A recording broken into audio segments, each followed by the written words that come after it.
MLA Giddi Satyanarayana ఆధ్వర్యంలో Padma Vibhushan megastar Chiranjeevi 70వ జన్మదిన వేడుకలు ఎమ్మెల్యే క్యాంపు కార్యాలయంలో ఘనంగా నిర్వహించారు. ఈ సందర్భంగా ఎమ్మెల్యే గిడ్డి సత్యనారాయణ మాట్లాడుతూ చిరంజీవి స్థాపించిన ప్రజారాధ్యం పార్టీ చూపిన స్ఫూర్తి నేడు జనసేన పార్టీ ఆవిర్భావానికి దారితీసింది అని తెలిపారు. వేడుకలలో భాగంగా చిరు సేవా సమితి ఆధ్వర్యంలో వృద్ధులకు, రిక్షా కార్మికులకు దుప్పట్లు పంపిణీ చేశారు. ఇక్కడికి విచ్చేసినటువంటి మీ అందరికి కూడా నా ప్రత్యేకమైనటువంటి శుభాభివందనాలు తెలియజేసుకుంటూ మెగా ఫ్యామిలీ మీద ఉన్నటువంటి అభిమానం ఈ నియోజకవర్గంలో చిన్న మెసేజ్ ఇవ్వగానే ఇంతమంది వచ్చి ఇంత ఆనందంగా అంటే కార్యక్రమం మొదటి నుంచి ఇప్పటి వరకు కూడా చాలా సక్రమంగా చాలా వినయంగా కూర్చుని మీరంతా మెగా ఫ్యామిలీ మీద ఉన్నటువంటి అభిమానంతో కూర్చున్నందుకు మీకు ప్రత్యేకమైనటువంటి అభినందనలు తెలియజేసుకుంటూ చిరంజీవి గారి గురించి ఒక మాట.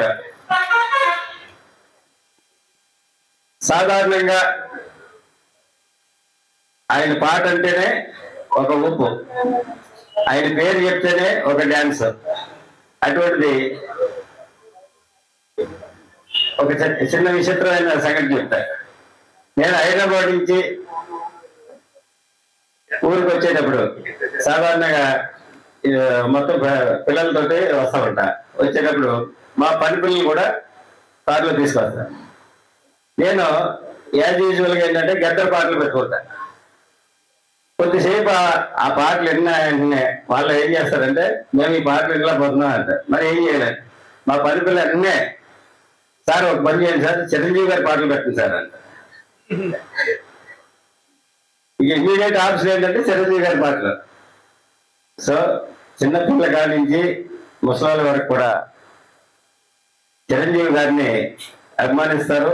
ఆయన పాటలు కానీ, ఆయన సినిమాలు కానీ, ఆయన యొక్క సర్వీస్ ని ఆస్వాదిస్తారు. కాబట్టి మెగా ఫ్యామిలీ నిజంగా ఇంత క్రితం చెప్పడం జరిగింది. ఈ భారతదేశానికి ఆ తల్లిదండ్రులు త్రిమూర్తుల్ని ఇవ్వటం జరిగింది. త్రిమూర్తులు నిజంగా ఆ త్రిమూర్తులు ఈ భారతదేశానికి మంచి సర్వీస్ చేస్తున్నారు. ఒక్కొక్కరు ఒక రంగంలో ఎంచుకున్నారు. అలాగే ఆ ముగ్గురు తీసుకున్నటువంటి నిర్ణయాలు ఈ రాష్ట్ర ప్రజల పట్ల ఎంతో గొప్పదని ఈ సందర్భంగా తెలియజేస్తూ అటువంటి మెగా ఫ్యామిలీలో